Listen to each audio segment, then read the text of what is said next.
I am mostly satisfied with how my hair looks right now. Welcome to the third episode of Wraeclast Weekly. I am your host, Noodle, and we're going to talk about some interesting PoE updates, a lot of new MTX that was released, and of course, as always, Reddit and memes. Let's just jump into it. The first thing, of course, is GGG did release some 3.2.2b patch notes. A lot of this is bug fixes, including a bug fix for Xana running away during an Uber Elder fight. So thank you for that, but also I guess that means no more funny Xana PK moments for us. A couple of the big announcements from this is that there's going to be two new unique items and one fated unique item. So the new fated unique they've actually included in this post. It is the Eclipse Solaris being turned into the Corona Solaris.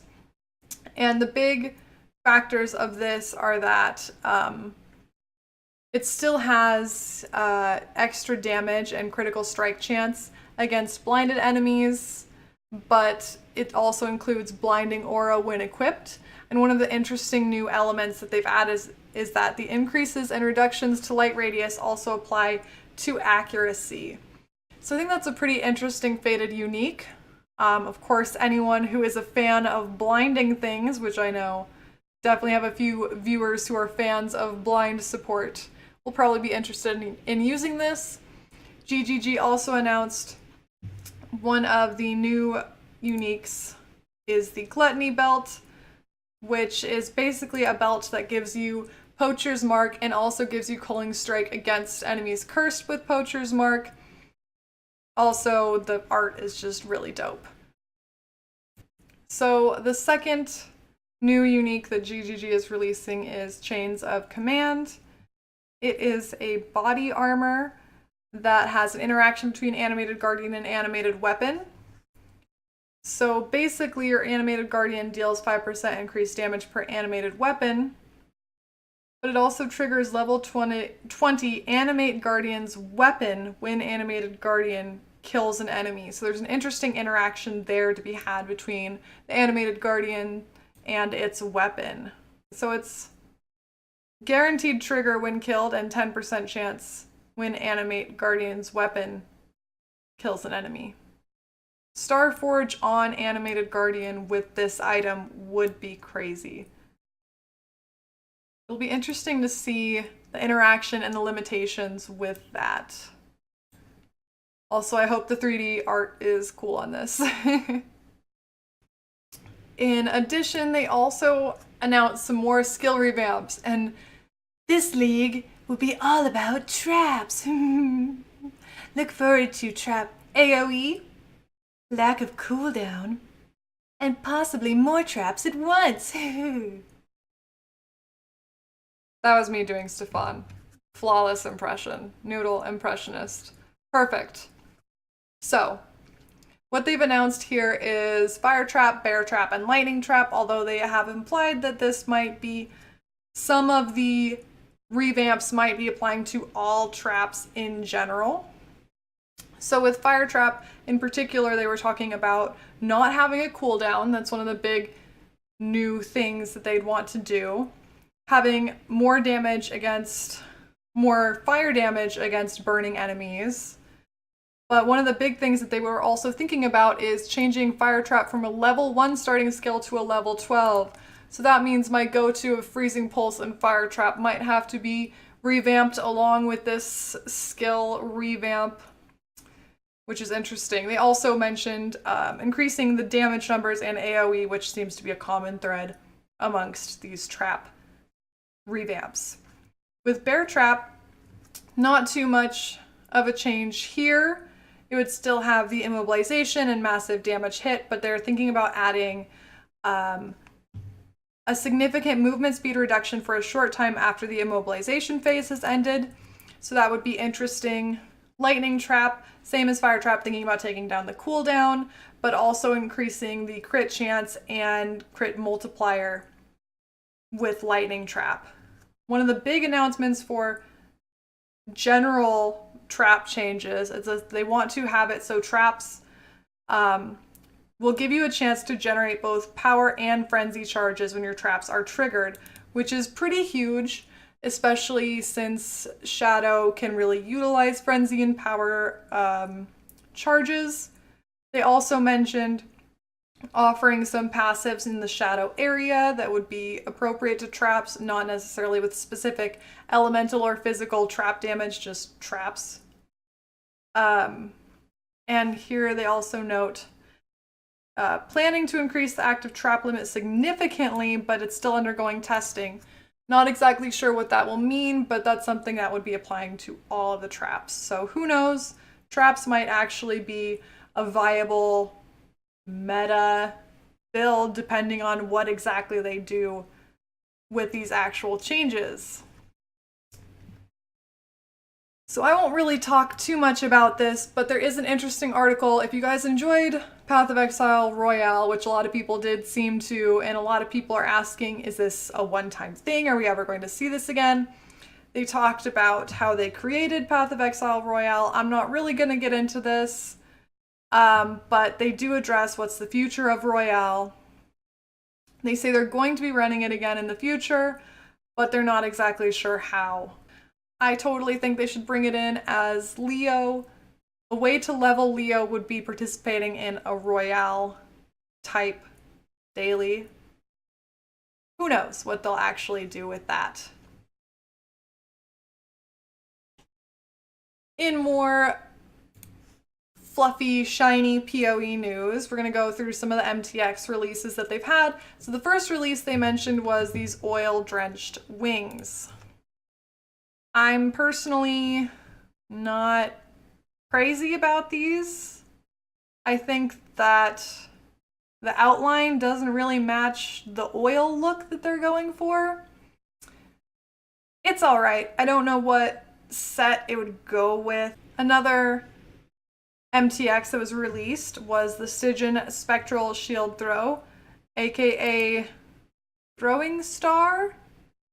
It looks like an X.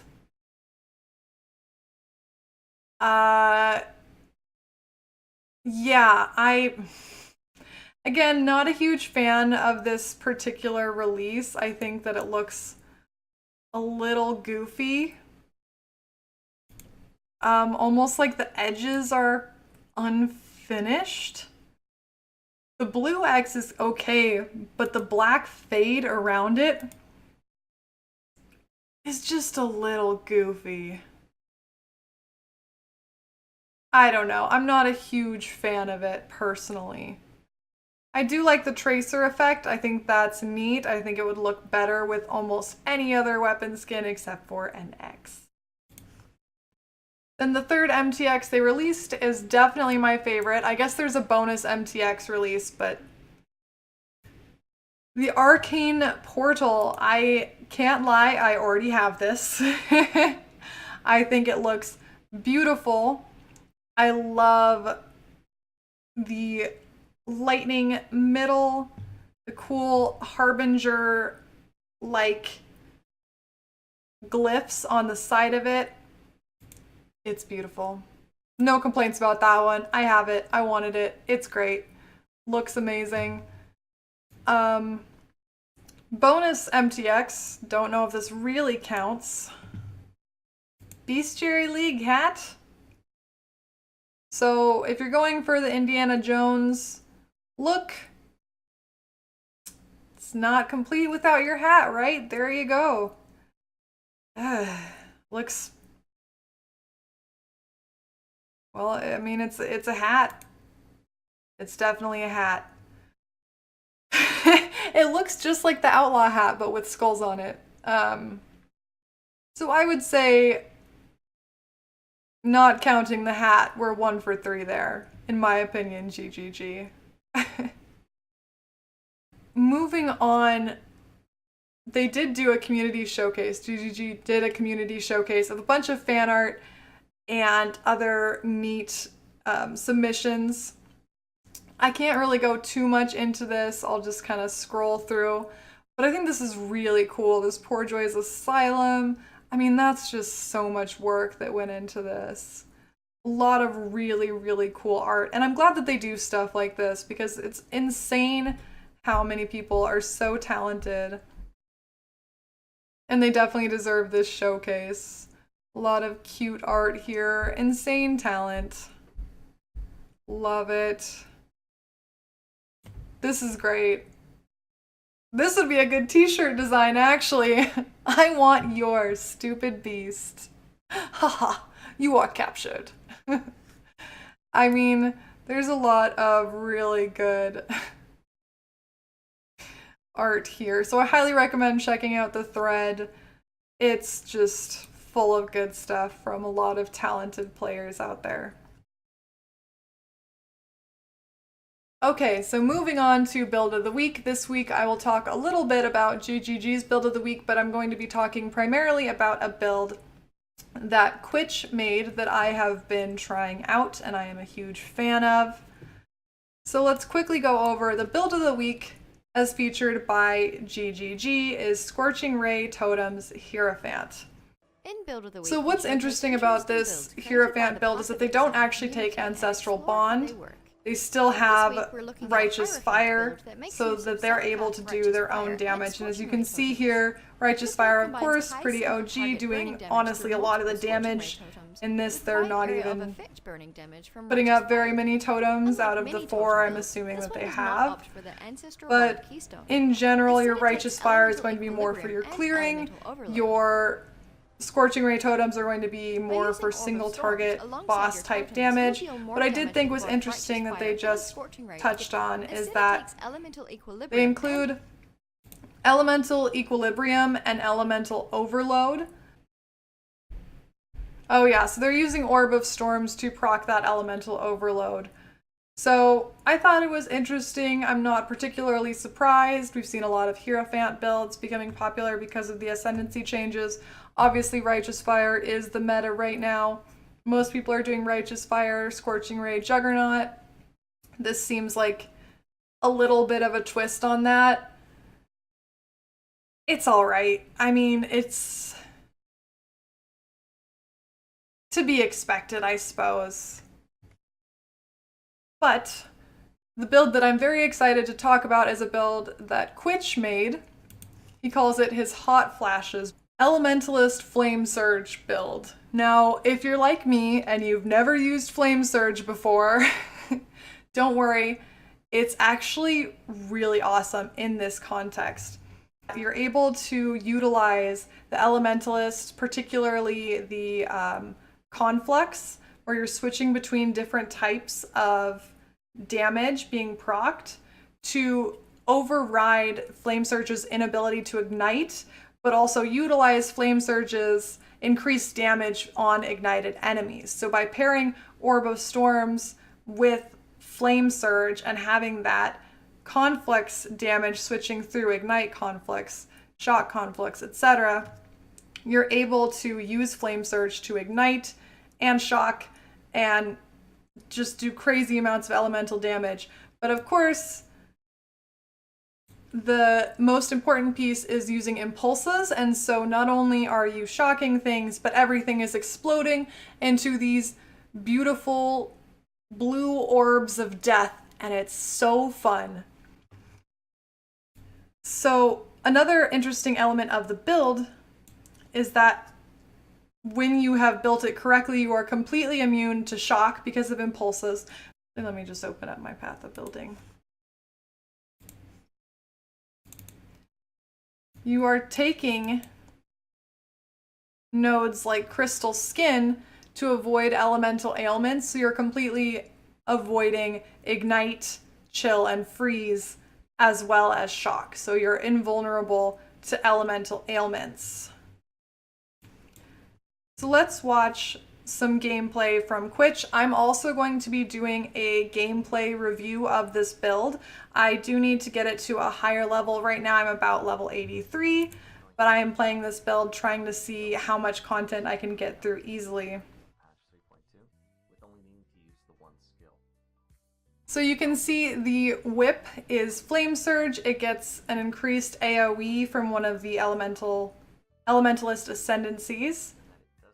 And when you're putting down the Orb of Storms, you're just helping proc some of the other conflicts damage. So once you get Beacon of Ruin is when this really starts being able to clear quickly. I do think that this build does need all of the Ascendancy points to be totally efficient.